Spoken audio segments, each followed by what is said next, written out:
Shalom, Bapak Ibu kasih Tuhan. Bagaimana kabarnya hari ini? Kayaknya masih 15%. Bagaimana kabarnya hari ini? Ya, I'm blessed, you are be blessed. Kita percaya ya, kita adalah dalam posisi umat-umat yang diberkati Tuhan. Diberkati dalam segala kesehatan yang baik, dalam segala hikmat yang penuh untuk bisa memutuskan mana yang baik, mana yang berkenan, mana yang memuliakan Tuhan. Bulan lalu kita sudah mendengar ada 2 api arang. Ya. Api arang pertama dipertemukan pada Petrus untuk bisa melihat di mana Petrus mengalami kegagalan. Dan api arang kedua, Tuhan mempertemukan Petrus juga. Api arang pemulihan, bukan api penghakiman, tapi api yang membuat Petrus bisa menemukan panggilan hidupnya. Dan pagi hari ini, kita akan belajar satu tokoh yang luar biasa, yang ada di Alkitab. Dan kita mungkin sering membacanya, dan bisa terlewatkan saja sedemikian rupa. Ya. Tema pagi hari ini, saya akan bagikan satu tema judul kecil yang Bapak Ibu yang mungkin sudah biasa atau sering mendengarnya dari Yohanes 16 ayat 1. Slide-nya belum bisa muncul ya. Enggak apa-apa, kita dengarkan fokus ya kita. Yohanes 16 ayat 1 firman Tuhan katakan, "Janganlah menjadi kecewa dan menolak aku." Ya, menolak Yesus. Ya. Pada tahun 70 Masehi, di bawah seorang jenderal yang luar biasa, namanya Jenderal Titus, pasukan Romawi berhasil menghancurkan Yerusalem dan meruntuhkan bait Allah. Api membakar bait Allah sehingga rata dengan tanah. Darah membanjiri seluruh kota, bahkan boleh dikatakan kota itu habis, tidak bersisa. Dan bait Allah dihancurkan total. Namun ada seorang sejarah Yahudi yang bernama Flavius Josephus memiliki teori yang mengejutkan bahwa dia menulis bahwa kehancuran Yerusalem ini, ya bisa tampil, bisa lihat di sini ya. Kehancuran Yerusalem ini bukan karena semata-mata karena satu politik, kehancuran dan takdir politik atau hukuman ilahi. Tapi ada yang menuliskan itu akibat hukuman atas pembunuhan seorang nabi yang tidak bersalah, seorang rasul yang tidak bersalah. Dan rasul orang luar biasa ini bukan Yesus, tapi 30 tahun setelah kematian Tuhan Yesus. Dan orang itu begitu dekat sama Tuhan Yesus, namanya Yakobus.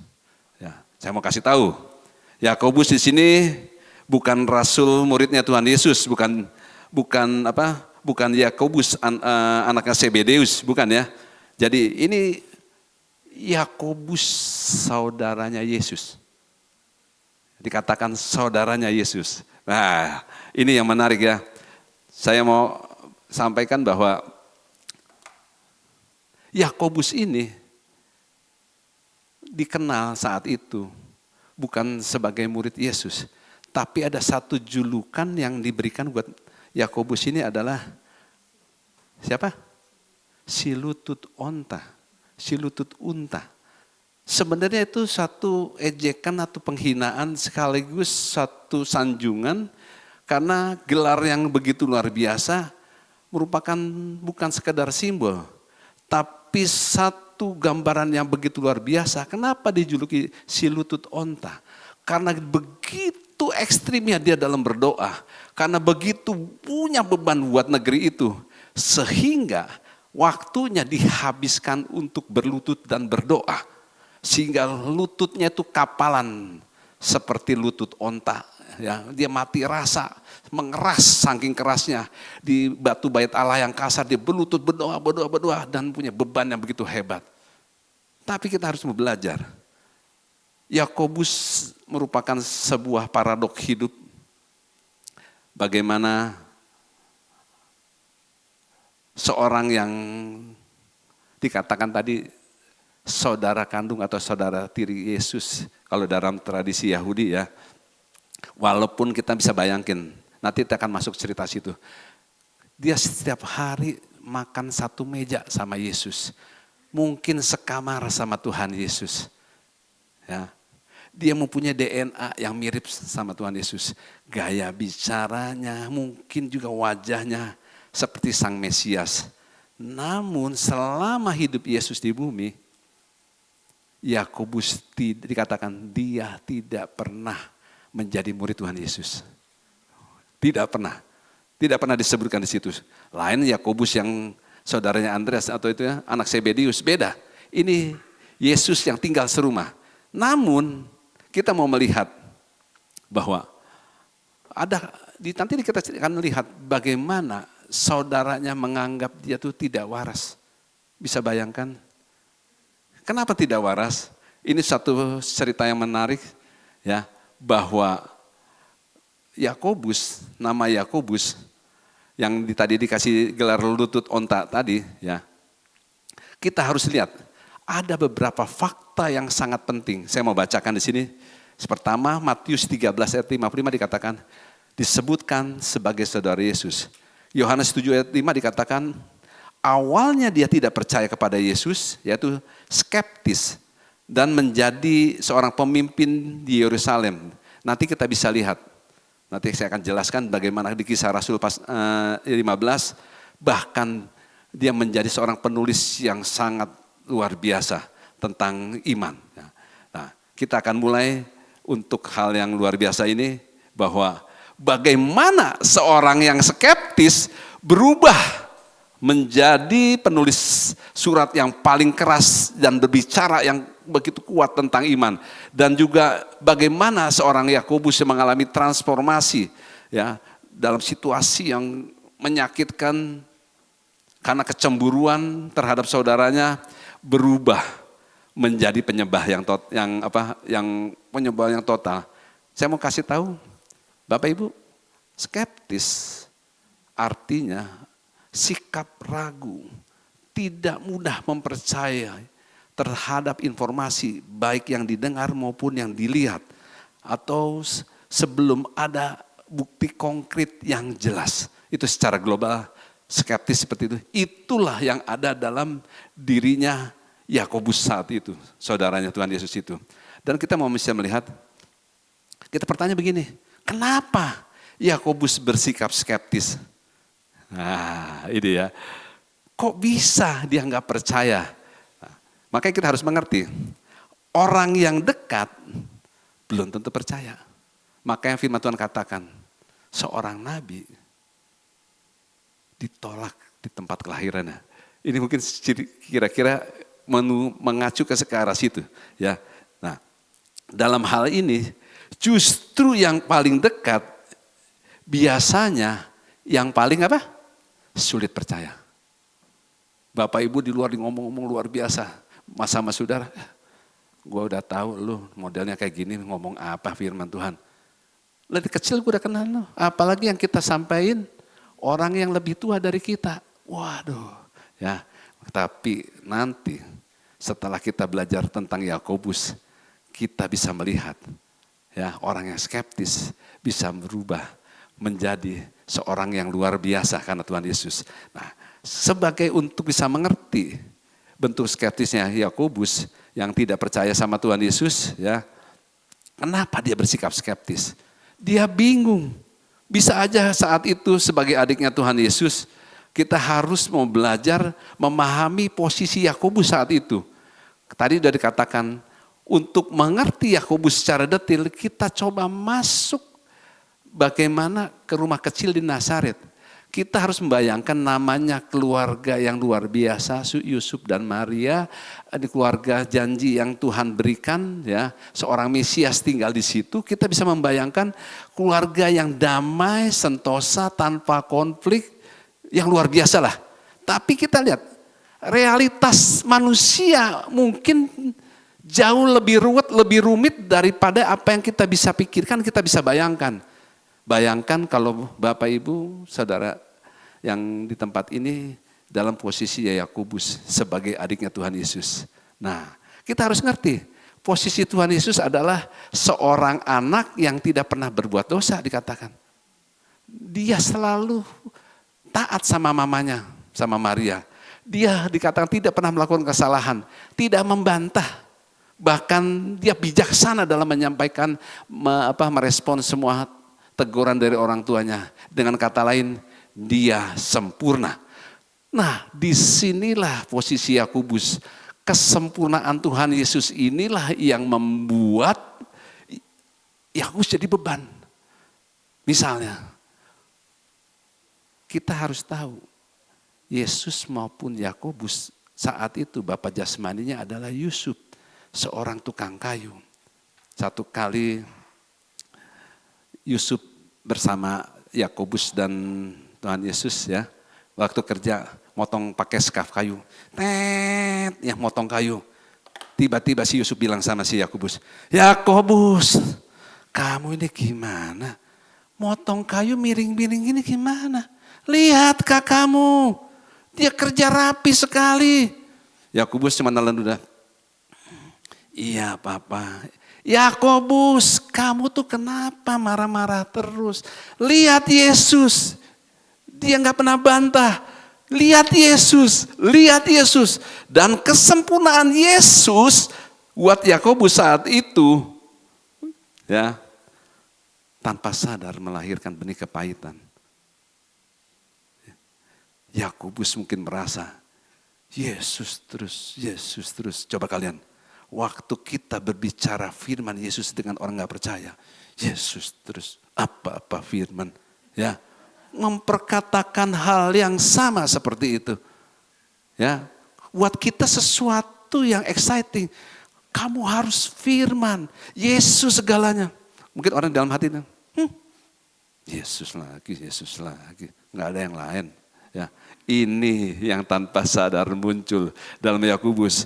Ya, hei Yakobus, lihat kakakmu yang luar biasa itu, kata orang tua.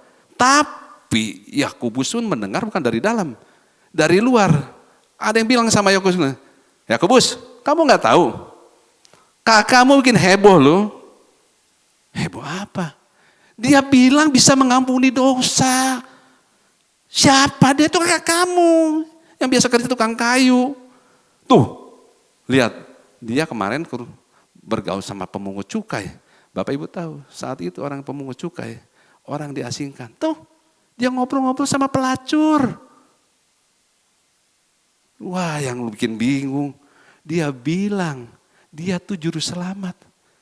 Nggak waras kakakmu. Itu bikin Yakobus jadi beban begitu luar biasa. Dia mau ngomong apa lagi, ya? Dan saat itu dia merasa seolah-olah privasi keluarganya dipertaruhkan. Dan di mata Yakobus, Yesus sedang merusak nama baik keluarga. Makanya disebut skeptis. Dan puncaknya di Markus 3 ayat 21.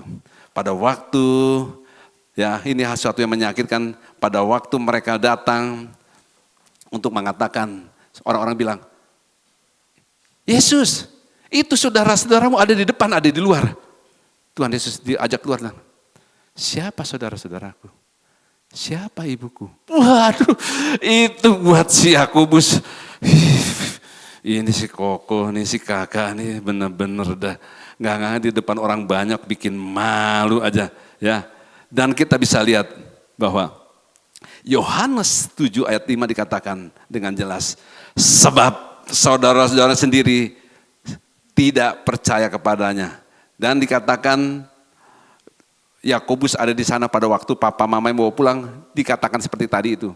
Siapa saudaraku? Siapa ibuku, orang tuaku? Orang ditunjuk. Orang yang seperti inilah saudara-saudaraku.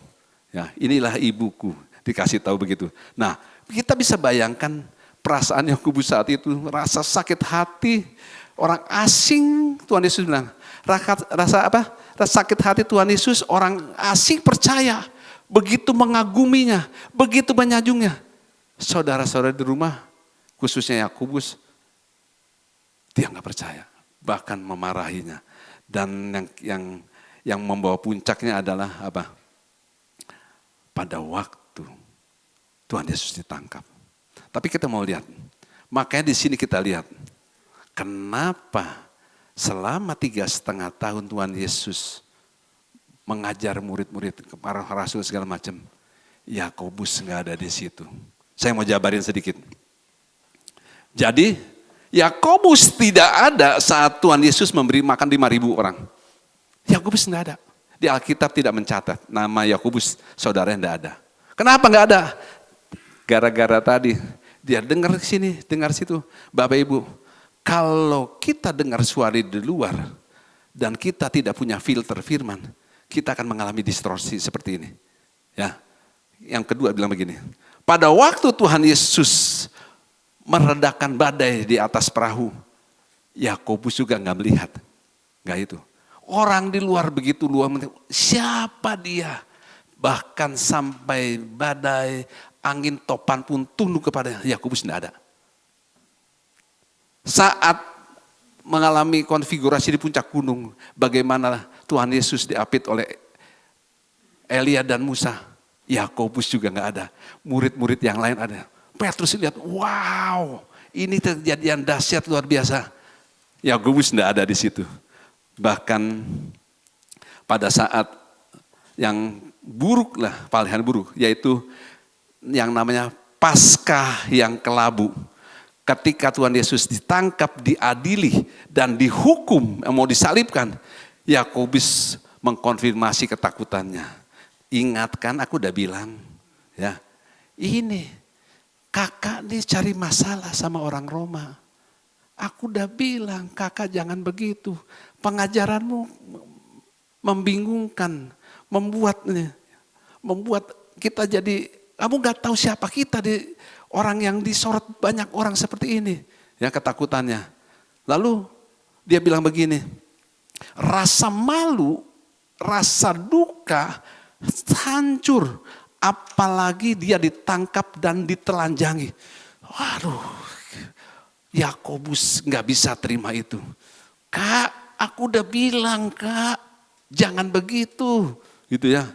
Nah, dan yang luar biasa, setelah Tuhan Yesus ditangkap, disalib, dan mati, ya, sebelum bangkit, Yakobus harus menjadi penanggung keluarga. Menggantikan posisi Yesus. Dia harus jaga mamanya, jaga saudaranya, ya, mereka 4 bersaudara. Dan Bapak Ibu bisa bayangkan, Yakobus saat itu dia duduk diam. Diam karena marah kepada Roma, dia marah kepada para serdadu, marah kepada para imam, dan juga mungkin dia marah sama Yesus. Ya.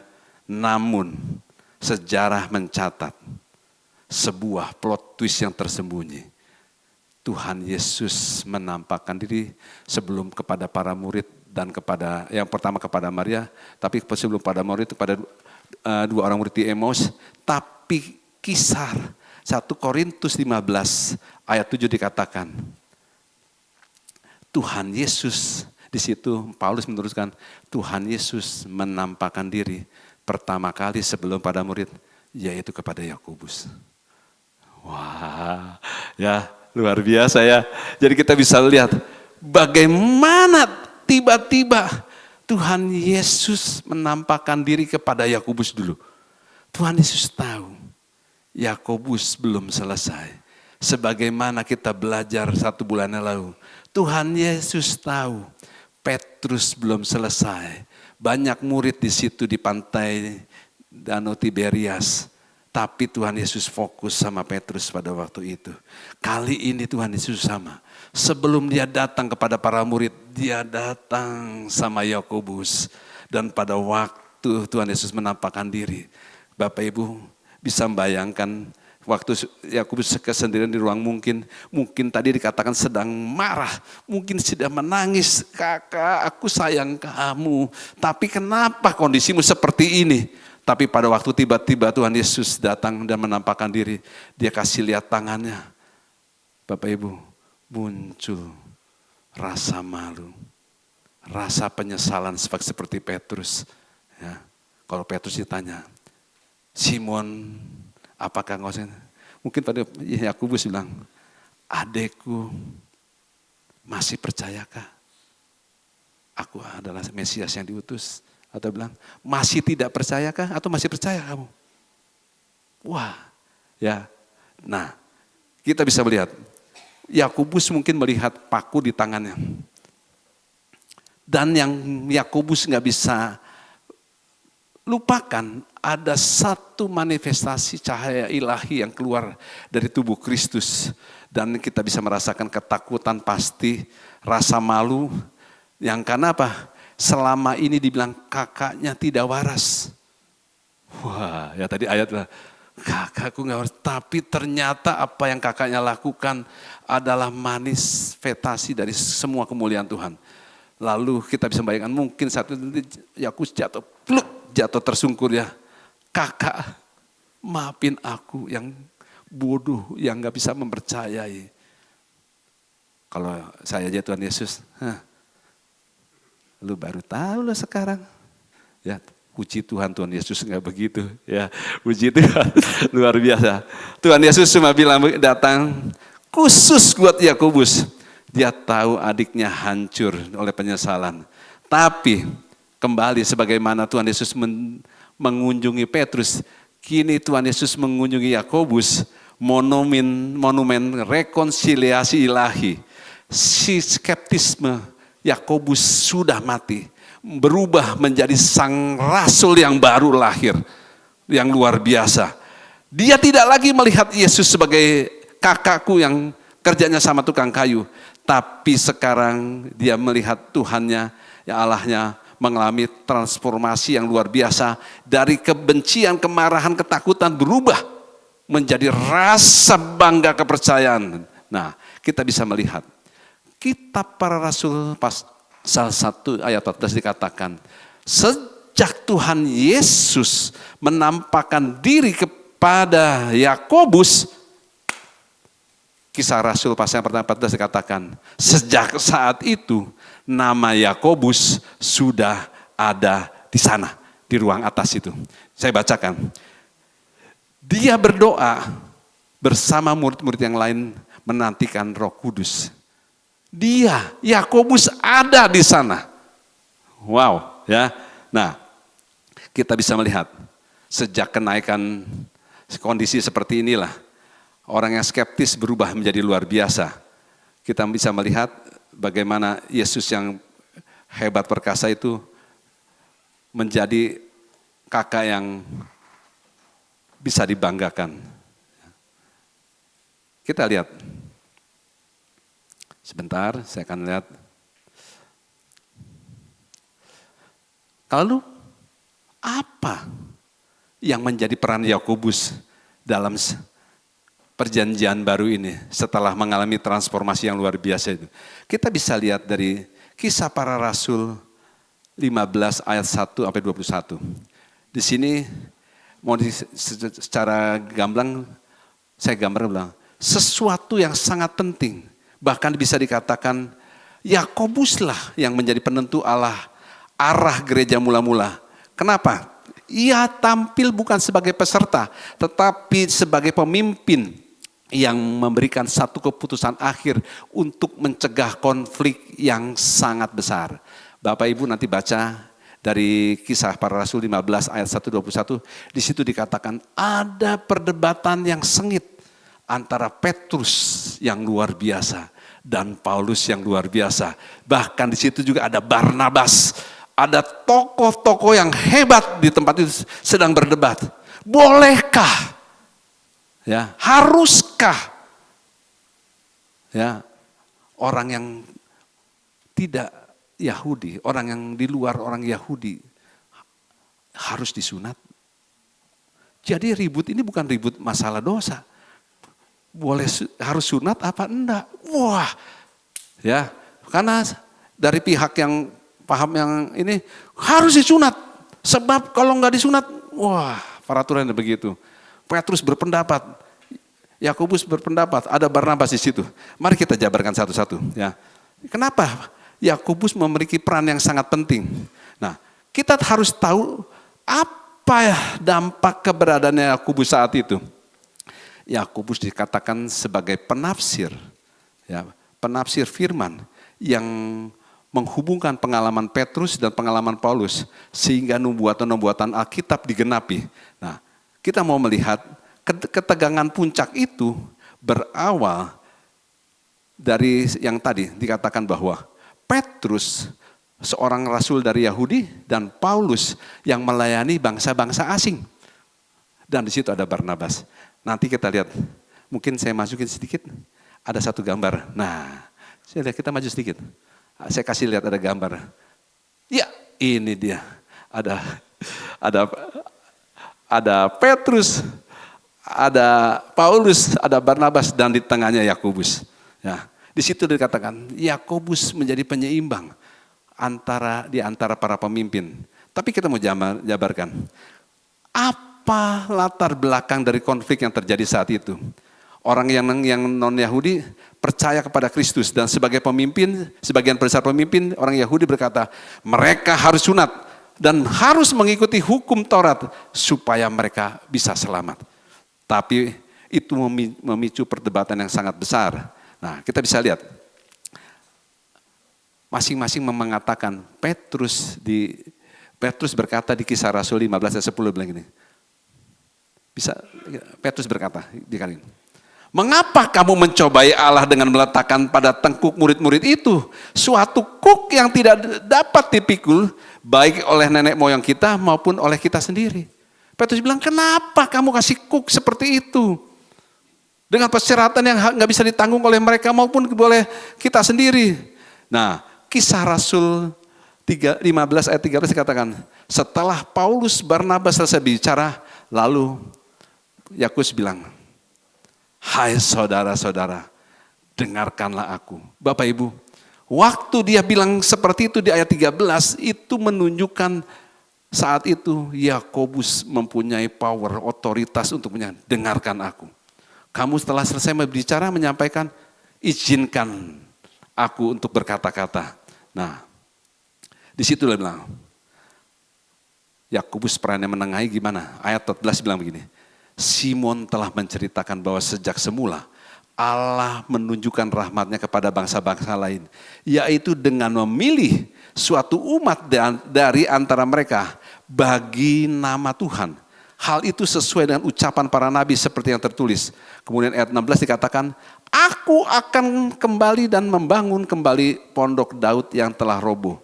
Dan reruntuhannya akan kubangun kembali dan akan kuteguhkan.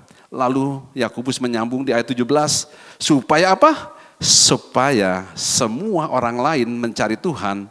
Ya, segala bangsa yang tidak mengenal Allah, yang kusebut milikku, demikianlah firman Tuhan yang telah melakukan semuanya itu, yang telah diketahui dari sejak semula.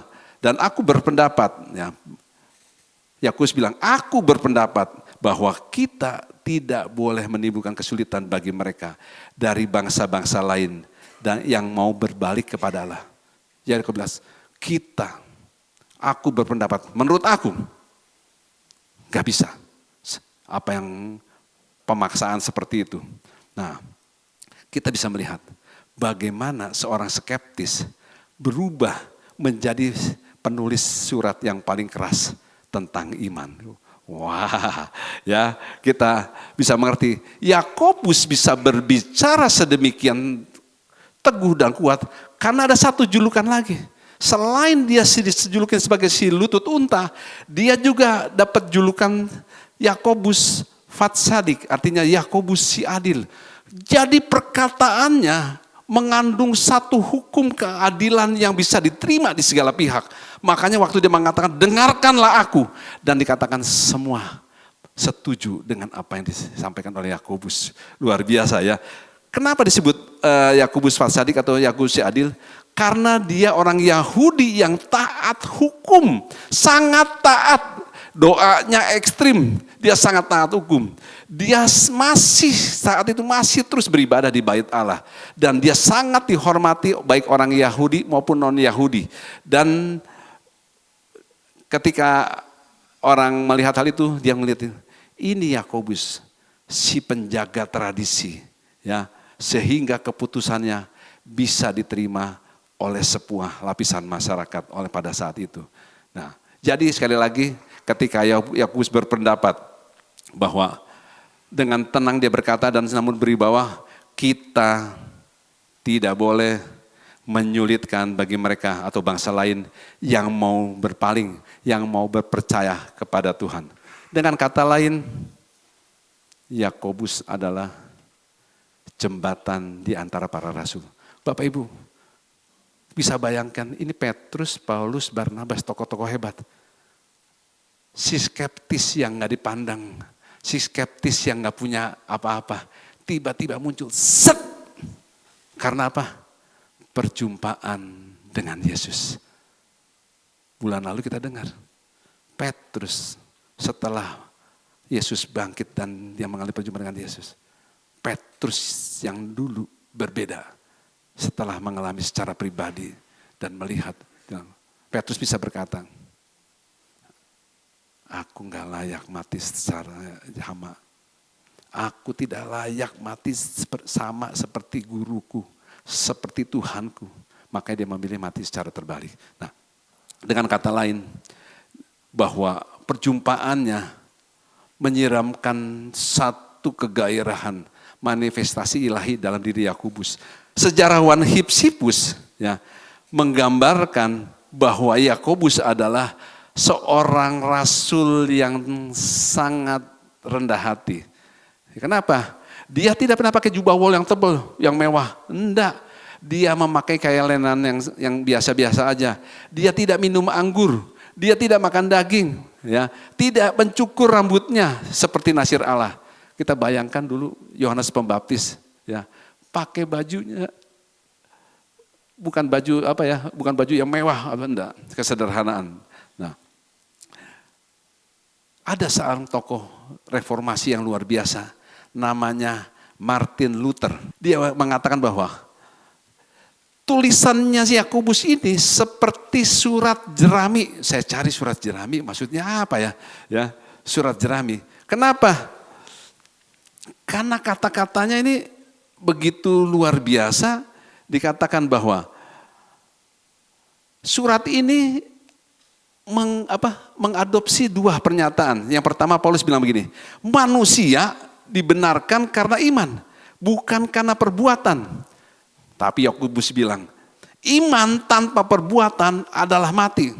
Kalau ini di sekolah karis juga banyak pertanyaannya, apakah itu bertentangan? Ternyata tidak. Apakah mereka sedang bertengkar? Ya, ternyata tidak juga. Paulus menggambarkan bahwa dalam penyataan Paulus dikatakan bahwa manusia dibenarkan karena iman, bukan karena perbuatan. Ini menggambarkan bahwa Paulus sebagai seorang dokter, ya, sebagai seorang dokter yang melawan atau mengobati penyakit orang-orang yang hanya bisa selamat dengan melakukan suatu ritual. Nah, ya, Yakobus bilang, dia juga seperti seorang dokter yang melawan sakit penyakit kemunafikan. Orang mengaku percaya, tapi hidupnya enggak berubah. Hidupnya berantakan. Jadi dengan kata lain, surat jerami itu adalah dua pemahaman, yang satu untuk mengobati orang penyakit yang merasa sudah melakukan suatu perbuatan baik sebagai ritual mereka. Yang satunya lagi merasa bahwa mengaku percaya, aku percaya Yesus. Yesus ada di dalamku. Aku sudah berubah. Aku sudah percaya Yesus. Tapi hidupnya enggak berubah. Jadi Yakobus sedang mengatakan itu. Nah, sebagai seorang mantan skeptis, kenapa dia bisa mengatakan itu? Dia punya latar belakang kemunafikan yang paling dalam, paling tajam.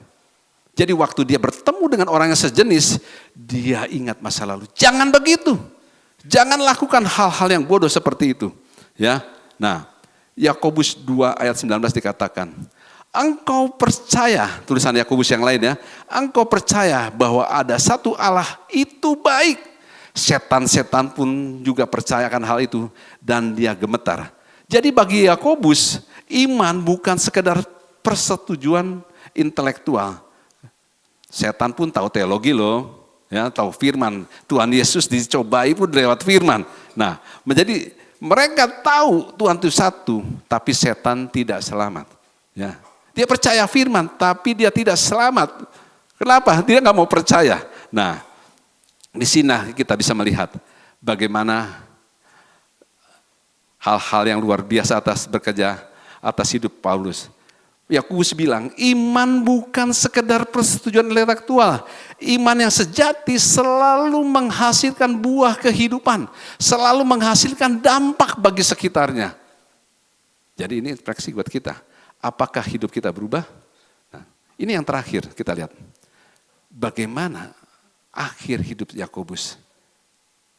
Orang yang skeptis menjadi seorang martir yang rela mati bagi kakaknya yang dulu pernah dia bilang tidak waras. Ya, satu kali Yakobus diajak ke bumbungan, dibilang satu kali dengan munculnya Yakobus itu membuat satu dampak perubahan yang besar. Orang percaya menjadi begitu banyak datang kepada Tuhan Yesus dan pengaruh mereka. Banyak hal-hal yang berubah. Jadi yang dulu percaya pada Tuhan Yesus, yang nggak percaya jadi percaya. Tapi satu kali ada satu peristiwa. Peristiwanya apa? Karena satu pemimpin yang luar biasa, yaitu orang Roma yang bertahta di situ, dikatakan tahun 60 sampai 62. Gubernur Romawi Festus yang menggantikan Gubernur Romawi Felix mati mendadak. Nah, saya ulang. Ada satu peristiwa berdarah di mana mereka melihat satu peluang untuk menyingkirkan Yakobus, yaitu di tahun 60 sampai 62. Ada pertemuan yang jahat, yaitu pada saat gubernur Romawi yang namanya Festus yang menggantikan gubernur Romawi Felix mati mendadak. Nah, kondisi seperti inilah, kondisi vakum seperti inilah seorang imam besar namanya Ananus bin Ananus, seorang Saduki yang ambisius, yang kejam. Dia lihat ini peluang, mumpung pejabatnya nggak ada, mumpung yang punya otoritas nggak ada. Lalu dia bilang, Yakobus ini kalau nggak disingkirin, diomongin baik-baik, kita singkirin secara kasar. Lalu dipanggil, Yakobus, ini banyak orang percaya. Nanti kamu bilang ya, sama orang-orang banyak ini, Yesus itu bukan Mesias. Yakobus tahu, waktu dia ajak ke bumbungan bait Allah, dia tahu. Orang ini sedang mau menjebak dia. Tapi Yakobus berpikir, ini pun momentum, kesempatan yang terbaik untuk mengatakan siapa Yesus sesungguhnya. Lalu pada suatu diminta menyangkal Yesus, justru di atas bumbungan bait Allah. Hai saudara-saudaraku, ketahuilah Yesus yang kau salibkan, Yesus yang kau bunuh di kayu salib telah mati dan bangkit. Dia yang menebus dosa. Dengan kata lain, dia bersaksi sedemikian rupa bahwa Yesus adalah Sang Juru Selamat. Nah, orang, lu gimana sih? Gua suruh menyangkal malah bersaksi. Lalu dari atas bumbungan bait Allah, oleh para imam naik atas, didorong. Dan dia jatuh ke bawah. Firman Tuhan katakan, hancur tulangnya. Tapi dia belum mati. Saya gambarkan pada waktu si Yakobus tiba-tiba tangannya bergerak. Masih hidup ini orang. Sakti juga. Udah jatuh dari lantai 4, 5 masih gak mati-mati. Lalu dikatakan di Alkitab, dilemparin batu nggak mati, lalu ada seorang yang megang tongkat, dipukul kepalanya. Seketika itu juga kepalanya pecah dan Yakobus mati di situ ya. Nah, kita bisa melihat bahwa kisah Yakobus merupakan cermin yang sangat kuat. Di situ dikatakan, kedekatan, kamu tahu merasa dekat, itu pun tidak menjamin iman. Yakobus mengalami, aku secara fisik dekat, tapi secara iman aku enggak. Ya. Tapi kebangkitan Yesus, perjumpaan dengan Yesus mengubah paradigma semuanya. Makanya waktu dia nulis kitab Yakobus, dia tidak menulis dirinya. Inilah Yakobus, adiknya Yesus. Nah. Di Alkitab nanti Bapak Ibu baca. Inilah kitab Yakobus yang ditulis. Inilah Yakobus, hamba Allah. Dari Allah yang maha tinggi. Dia mau memposisikan dirinya sebagai hamba Allah. Bukan saudara secara daging. Dan dikatakan bahwa dosa bisa membentuk identitas. Merusak identitas. Tapi doa bisa mengembalikan identitasnya kembali ke seperti Kristus. Dan penolakan yang diawali penolakan dengan doa, dengan perjumpaan dengan Yesus, merubah hidup orang itu menjadi martir. Oleh karena itu, Bapak Ibu yang kasih Tuhan, apapun masalah kita, jangan puas hanya dekat, merasa dekat dengan Tuhan. Gue kayaknya percaya sama Yesus. Gue udah dengar firman, udah belajar karis, sudah lulus level 3. Ya, firman udah ada, tapi sampai di sini. Ya. Tapi tanpa perjumpaan, kita tidak akan apa-apa. Tanpa perjumpaan secara pribadi sama Tuhan, kita nggak akan mengalami yang namanya transformasi yang hebat. Oleh karena itu, carilah perjumpaan pribadi dengan Tuhan. Biarkan hidupmu diubahkan. Artinya, kasih kesempatan Yesus untuk merubah hidupmu.